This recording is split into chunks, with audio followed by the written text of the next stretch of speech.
Today I'd like to take a bit of a closer look at Asa, the king of Judah, whose reign is recorded in 2 Chronicles 14 to 16. Now, overall, Asa was a pretty good king who followed God. He didn't lead Judah into idolatry or apostasy, so he did better than a lot of other kings. But the amount of space given to Asa's reign should clue us in that the author is trying to highlight a certain theme for the original audience, which remember is the returned Babylonian exiles. So, in 1 Chronicles 14, Asa begins his reign in peace, and he spends these years tearing down high places, idols, and altars, building up fortified cities in Judah and outfitting his military, because we're told of their shields and spears. So the first 10 years of Asa's reign were marked by this spiritual and physical preparation. And then war came. We're told that Zerah the Cushite marched out against Judah with an army of thousands upon thousands and 300 chariots. So Asa marches out to meet them and cries out to God for help. The Bible emphasizes that God fought for Judah. It was he who struck down the Cushites before Asa. Afterwards, a prophet, Azariah, son of Oded, gives Asa a message from God.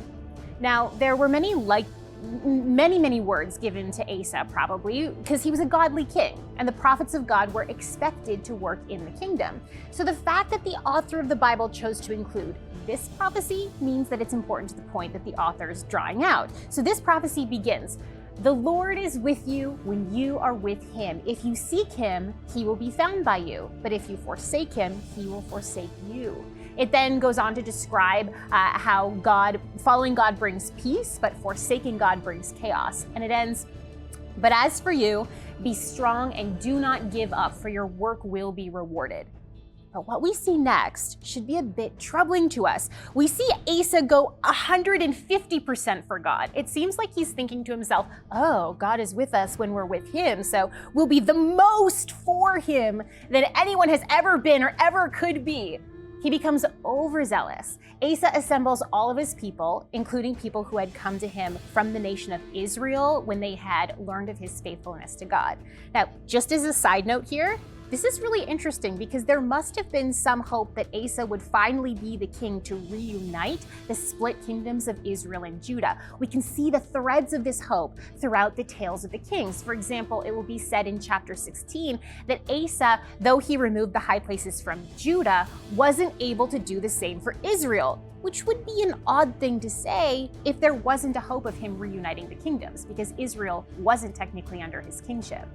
We also see echoes of this in the later reigns of Jehoshaphat, Hezekiah, and Josiah. But back to the main point here. At Asa's assembly, he makes it illegal to not seek God, punishable by death, which wasn't even in the law of Moses. He goes even beyond the law of God in his passion. And this will come back to haunt him because Asa fails to follow the words of the prophecy, "Do not give up."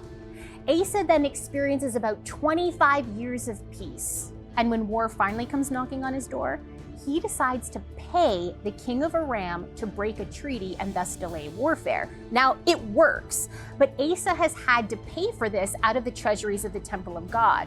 Rather than going to God for help, which might have meant fighting a war, Asa decides to take money from God and give it to a foreign power, buying Judah's salvation. Ironically, this means that Asa was guilty of a capital crime under his own overzealous law enacted decades earlier. He had failed to seek God. Another prophet of God brings him a word. "You have done a foolish thing, and from now on you will be at war." Asa is enraged. He imprisons the prophet, persecutes some of his people, and becomes diseased in his feet, but again, refused to seek God's help.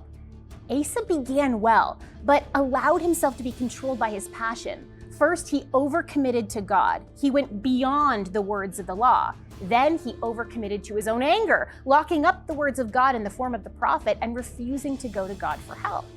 Rather than indulging our own passion, we need to be careful to follow God how he has advised us. Let's not go beyond what he has told us. Let's not be controlled by our passions, but rather practice that fruit of the Spirit, self-control. Boy, that's good, Corie. That is excellent. Thank you so much for watching. We want to keep producing high-quality biblical content, but we can't do it without your support. If you feel called to support us, please click the link in the description under Donate. Your support really means a lot to us.